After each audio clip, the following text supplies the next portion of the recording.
دہشت گرد حملے میں ملوث تمام کردار بے نقاب پاکستان میں موجود سہولت کار اور ہینڈلرز گرفتار کر لیے گئے۔ وزیر خارجہ شاہ محمود قریشی نے کہا ہے کہ داسو حملہ را اور این ڈی ایس نے کرایا، منصوبہ بندی افغانستان میں ہوئی۔ سی ٹی ڈی حکام کے ہمراہ پریس کانفرنس میں وزیر خارجہ شاہ محمود قریشی کا کہنا تھا کہ اب تک کی تحقیقات سے چین مطمئن نظر آیا ہے۔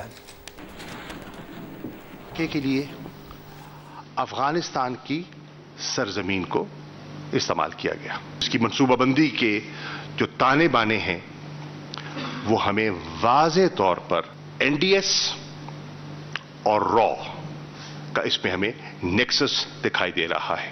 ایلیمنٹس ہیں جو پاکستان کے اندر چین کی جو انویسٹمنٹس ہو رہی ہیں اور ہماری جو آپس میں بڑھتی ہوئی اکنامک کوآپریشن ہے وہ ان کو ہضم نہیں ہو رہی یا اس سے وہ خائف بوجوہ دکھائی دیتے ہیں۔ C T D Khyber Pakhtunkhwa کے ڈی آئی جی جاوید اقبال نے بتایا کہ داسو حملے میں ملوث پاکستان میں تمام نیٹ ورک پکڑا گیا ہے۔ افغانستان میں ہینڈلرز کی گرفتاری کے لیے افغان حکام سے رابطہ کیا جائے گا۔ کالعدم تحریک طالبان کا طارق نامی منصوبہ ساز خودکش بمبار کو گاڑی سمیت حملے کی جگہ پر لایا تھا۔ طارق افغانستان فرار ہو گیا ہے۔ گاڑی کو لے کے خودکش سمیت بالکل وقوع تک لے کے جانا ایک شام پہلے یہ طارق نامی شخص جو کہ ٹی ٹی پی سے تعلق رکھتا ہے، افغانستان میں ہوتا ہے، وقوع کے لیے آیا تھا اینڈ ہیز وینٹ بیک وقوع کے بعد۔ یہاں پہ ہمارے پاکستان میں جتنا ان کا فیسیلیٹیشن اور سپورٹ نیٹ ورک تھا، ہینڈلر نیٹ ورک تھا، وہ اللہ کے فضل سے تمام ورک آؤٹ بھی ہو چکا ہے اور گرفتار بھی ہو چکا ہے، جو 3 کریکٹر میں نے آپ کو بتا دیے۔ جو ہینڈلرز تھے ایاز اور حسین، ان کی انٹروگیشن سے یہ بھی چیز کلیئر ہوئی کہ 3 جو مین کریکٹر ہیں افغانستان میں جو موجود ہیں، معاویہ، طارق بھی اب جا کے وہاں بیٹھ گیا دوبارہ، انہوں نے یہ پلان کیا تھا اور ان کو تمام گائیڈنس، تمام پلاننگ، تمام فیسیلیٹیشن وہاں پہ افغانستان میں ہی را اور این ڈی ایس کے سینئر آفیشرز ان کو ڈائریکٹ کر رہے تھے۔ آگے بڑھتے ہیں، آپ کو بتاتے ہیں وزیر داخلہ شیخ رشید نے کہا ہے کہ افغان سفیر کی بیٹی سلسلہ علی خیل اغوا نہیں ہوئی، پاکستان کو مورد الزام ٹھہرایا جاتا رہا ہے، تو ہمارے پاس بھی ساری فوٹیج اور ثبوت ہیں، پھر کسی کو گلہ نہیں ہونا چاہیے۔ شیخ رشید احمد نے کہا کہ افغان سفیر کی بیٹی سلسلہ خیل کے 3 مختلف زبانوں میں انٹرویوز پاکستان کے خلاف میڈیا وار کا حصہ ہیں۔ شیخ رشید کا کہنا تھا کہ نور مقدم کے قاتل کی فورنزک رپورٹ میچ کر گئی ہے۔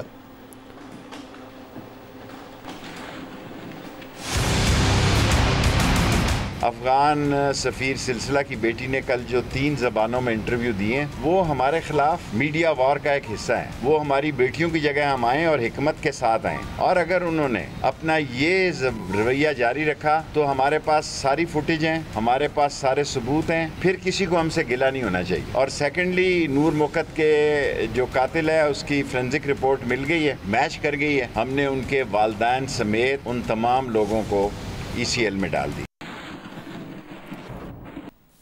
وزیر خزانہ شوکت ترین اس وقت پریس کانفرنس کر رہے ہیں۔ وہ کاسٹ کور کر کے وہ 0 امپیکٹ ہوگا۔ اور اس سے پہلی بات تو سیدھی یہ ہوگی کہ یہ ہمارے اسٹیٹ بینک کے اکاؤنٹ میں آئیں گے تو ہمارے ریزروز اس سے بڑھ جائیں گے۔ تو یہ تو ایک بہت خوش آئند بات ہے کہ جیسے ہمارے ریزروز بڑھیں گے، ظاہر ہے اس پہ ہماری روپی پہ بھی ایک سیلوٹری ایفیکٹ ہونا چاہیے۔ ہم آئی ایم ایف کے بورڈ کے شکر گزار ہیں کہ انہوں نے یہ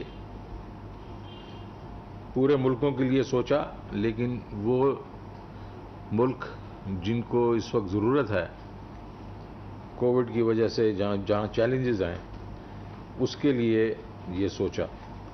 تو اچھی بات یہ ہے کہ انکنڈیشنل ہے۔ آپ پھر ہم یہ اب بیٹھ کے سوچیں گے کہ ہم اس کے جو روپے ہیں وہ کیسے خرچ کریں گے۔ ظاہر ہے ہم بھی نہیں چاہیں گے کہ ہم اس کو ضائع کریں اور ایک پروڈکٹیو طریقے سے ان کو استعمال کریں، کیونکہ جو اس وقت آئی ایم ایف پروگرام کے نیچے ہم اسٹیبلٹی لائے ہیں، سسٹینیبلٹی لا رہے ہیں تو وہ کہیں افیکٹ نہ ہو جائے. آپ کو معلوم ہی ہے ہم نے اس بجٹ کے بیچ میں کافی ایسے اقدام کیے ہیں جس سے گروتھ جو ہے ہم ایکسپیکٹ کر رہے ہیں, اور جو پہلے مہینے کے ہمارے جو ریونیو گروتھ ہوئی ہے وہ یہ بالکل بتا رہی ہے کہ اکانومی جو ہے وہ گرو کر رہی ہے. تو میں نے صرف یہ کہا کہ رادر دین ہم ایک پریس ریلیز دے دیں, میں نے کہا آپ کے ساتھ گفتگو بھی ہو جائے گی. کافی دنوں سے میں مسنگ ان ایکشن تھا, تو کافی لوگوں نے یہ سمجھا کہ شوکت ترین غائب ہو گیا, لیکن غائب تو نہیں ہوا, بیٹھا ہوں آپ کے سامنے. آثار نہیں ہے آپ کے سامنے. اگر آثار ہوتے تو نہ میں آپ کے سامنے ہوتا, اور میرے خیال میں تو بالکل صحت مند ہوں. ٹھیک ہے, کوئی ہوئے میں 1-2 ایپیسوڈز ہوئے ہیں, پہلے کووڈ کا تو آپ کو پتہ تھا, لیکن اس دفعہ ذرا کوئی تھوڑی سی ایک میں نے پروسیجر کروائے, ایک کوئی اسٹنٹ وغیرہ پڑا ہے, بٹ نتھنگ سیریس. تو آپ سے گفتگو نہیں ہوئی تھی, آپ سے پیار محبت بھی کافی ہے, تو میں نے کہا چلیں جی ملاقات بھی ہو جائے گی. تو یہ تو یہیں ختم ہو گیا. اب آپ اس سے کوئی سوال پوچھنا چاہیں اور اس کے بعد کوئی اور بھی پوچھنا چاہیں تو کوئی ایشو نہیں ہے. ہاں جی, آپ وہاں سے شروع کرتے ہیں.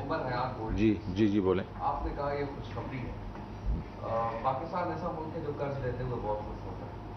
یہ مجھے بتائیے کہ اس سے پہلے بھی جب 1.2 بلین کا جو پیکیج تھا اس پر بھی آڈیٹر جنرل نے بھی سوالات اٹھائے, تو کیا اب یہ 2.77 بلین جو ڈالرز ہیں یہ کس مد میں خرچ ہوں گے, اور کیا تفصیلات ہیں جو آپ سے شیئر کرنا چاہتے ہیں کہ آپ 1.22 بلین ڈالرز کے بارے میں تو میں خیر کچھ نہیں کہوں گا, اور وہ ظاہر ہے جو آڈیٹر جنرل نے اگر سوالات اٹھائے ہیں تو آڈیٹر جنرل صاحب تو ویسے بھی بہت بڑے پیرے لکھتے رہتے ہیں. وہ تو آپ کو معلوم ہے اس وقت مجھے 34,000 کوئی پیرا پڑا ہوا ہے جس کا جواب دینے ہیں لوگوں نے, لیکن اس کو میں تو اس کی تفصیل میں تو نہیں جاؤں گا. لیکن یہ میں آپ کو ضرور بتا سکتا ہوں کہ یہ جب خرچ ہوں گے تو یہ ایک مشاورت سے خرچ ہوں گے, اور جس میں میں نے کہا کہ اس کے بیچ میں کوئی ایسی ہم ڈسٹورشن کریٹ نہیں کریں گے اکانومی میں یا اپنے اس میں کہ یہ ہمارے پاس پیسے آ گئے ہیں جاؤ اس کو جا کے شاپنگ مال میں خرچ کر کے آ جاؤ. نہیں, یہ نہیں ہوگا, اور ایٹ لیسٹ میرے ہوتے ہوئے تو نہیں ہوگا. اچھا جی, آپ ادھر سے جناب مہتاب. سر میرا سوال یہ ہے کہ یہ آپ کو انکنڈیشنل جو ہے وہ پاکستان کو سپورٹ مل رہی ہے, جو IMF کا پروگرام ہے سر, کیا ہم سیریسلی یہ کوشش کر رہے ہیں کہ بائی اینڈ آف اگست اور سپٹمبر پروگرام جو ہے وہ ریوائو ہو جائے, یا دوسرا یہ بھی سننے میں آیا کہ کووڈ کی وجہ سے شاید ہم خود بھی چاہتے ہیں کہ یہ لنگر آن رہے, اور اسی طرح سے جو ہے وہ یا تو ہم IMF پروگرام سے باہر بھی نہ آئیں, لیکن وہ جو ٹف کنڈیشنز ہیں ہمیں وہ بھی امپلیمنٹ نہ کرنی پڑیں. ایگزیکٹ صورتحال کیا ہے؟ دیکھیں, ایگزیکٹ صورتحال میں کئی دفعہ آپ کو بتا چکا ہوں. IMF نے ایک ہمیں مارچ کے بیچ میں کنڈیشنلٹیز جو ہمیں دی تھیں, اور انہوں نے یہ کہا تھا کہ ہم نے جو ہمارا پاور سیکٹر کا ایشو چل رہا ہے جس میں سرکولر ڈیٹ بڑھ رہا تھا اور وہ ایک انسسٹینیبل لیول پہ جا چکا ہے, تو انہوں نے کہا اس کو ٹھیک کرنے کا ایک طریقہ یہ ہے کہ آپ ٹیرف بڑھا دیں. ٹھیک ہے جی, ہمارا پوائنٹ آف ویو اس پہ یہ تھا جب میں آیا ہوں, اور پرائم منسٹر مجھے اس پہ سپورٹ کرتے ہیں کہ یار ٹیرف بڑھانے سے کیا ہو جائے گا, ٹیرف سے کچھ پیسے آپ کو مل جائیں گے, یا ہماری انڈسٹری جو ہے وہ انکمپیٹیٹو اور ہو جائے گی. اس کے بعد آپ غریب کو تو ہم پروٹیکٹ کر لیں گے, ٹیرف سے تو شاید پروٹیکٹ کر لیں, لیکن اس سے جو مہنگائی ہوگی, کیونکہ جب آپ انڈسٹری وغیرہ کے اوپر جب بجلی زیادہ کریں گے تو وہ تو انفلیشن تو ہوگی, تو اس سے غریب آدمی کو کیسے پروٹیکٹ کریں. تو یہ ایک کاؤنٹر پروڈکٹیو چیز ہے. ٹھیک ہے جی, اس کا کوئی طریقہ ایسا ہونا چاہیے لاٹھی بھی نہ ٹوٹے اور سانپ بھی مر جائے. تو دوسرا ان کا یہ تھا کہ انہوں نے پرسنل انکم ٹیکسز جو ہیں ہمارے 113 سے 115 بلین کے ویسے ہوتے ہیں, انہوں نے کہا اس پر 150 بلین اور لگا دو. تو میں کہا یار جو بندہ پیسے دے رہا ہے اس وقت ٹیکسز, اسی پہ لگانا تو ایک پروگریسو طریقہ نہیں ہے. پروگریسو طریقہ یہ ہے کہ جو اس وقت نیٹ میں نہیں ہے ان کا نیٹ بڑھایا جائے اور جو ان کو لے کے آیا جائے. تو that is a progressive way of doing it. So دونوں سائڈ پہ ہم نے ان کو کہا کہ دیکھیں آپ کا جو ڈیسٹینیشن ہم دونوں کا ایک ہی ہے, اور ہماری ڈیسٹینیشن ہے کہ سسٹینیبلٹی آف گروتھ ہم نے کریٹ کرنی ہے. سسٹینیبلٹی آف گروتھ نہیں ہو سکتی اگر آپ کے ریونیو جو ہیں وہ آپ کی گروتھ کو سپورٹ نہ کریں, امپرومنٹ نہ ہو اس میں گریجول, اور اگر آپ کا ایک جو ہے پاور سیکٹر جو ہے وہ بھی اس قسم سے انسسٹینیبل رہا ہے جہاں کہ آپ اس کی پوری جو ہے جو ڈیوز ہیں وہی نہ پے کر سکیں, اور سرکولر ڈیٹ جو ہے بڑھتا جائے. تو ہمارا طریقہ یہ تھا کہ ہم نے اس کو پاور سیکٹر کو ہم نے کہا کہ اس کے بیچ میں ہم جو ہماری جو ایک ہم نے آئی پی پیز کے ساتھ بڑا معاہدہ کیا اور 850 ارب روپیہ ہم نے اس کو ڈیفر کیا تاکہ ہمیں کچھ سپیس مل جائے. کیونکہ ہمارا ایشو کیا ہے, ہمارا ایشو یہ ہے کہ کچھ اتنے وہ پاور لگ چکی ہے, اتنی سپلائی آ رہی ہے جو کہ اس وقت استعمال نہیں ہو رہی, کیونکہ ہماری گروتھ ریٹ ہی نہیں تھی نا, کچھ بڑی پچھلے 2-3 سال میں کم گروتھ ریٹ تھی. تو اس کی وجہ سے وہ ایکسپینشن اتنی نہیں ہوئی, اور بلکہ انہوں نے جتنے لگائے تھے تو اگر وہ 7-8% بھی ایک گروتھ ہوتی تو پھر بھی جو بجلی تھی وافر تھی. تو ایک تو وہ پرابلم تھا.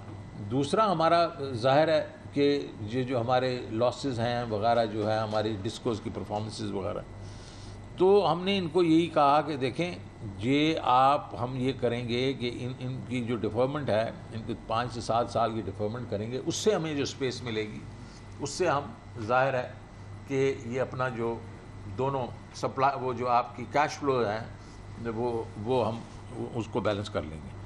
اور ریونیو سائڈ پہ ہم نے کہا یہ ہم ایکسپینڈ کریں گے اپنا جو یہ ٹیکس بیس ہے اور جس کو ہم اس وقت کر رہے ہیں, اور ہم بعد میں وفاقی وزیر خزانہ شوکت ترین نیوز کانفرنس کر رہے ہیں.